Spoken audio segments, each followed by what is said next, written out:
ভারতের পানি অনেকভাবে পর্যাপ্ত পরিমাণে বেশি হয়ে গেছে গো আগের তুলনায়। এখন বেশি আসার পরে বেড়িবাঁধের উপর দিয়ে পানি করে যেতেছে। আমরা বেড়িবাঁধগুলো দিতেছি তখন এটা শুরু হয়ে আমার ঘর সকারও চলে গেছে, আমার বাইর ঘরও চলে গেছে, আমার ঘরও চলে গেছে। আমি ঘরটা করছি এখানে প্রায় 2010 সালের দিকে, 8 থেকে 10 সালে নিব।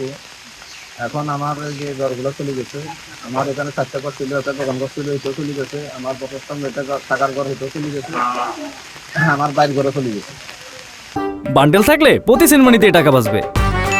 বিকাশ সেনমানি বান্ডিল কিনে জিতুন প্রতি লেনদেনে।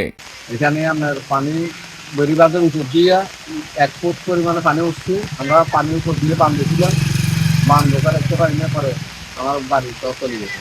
আমার 4টা ঘর আছে, 4টা ঘরের ভিতরে এখন ঘরগুলো নেই।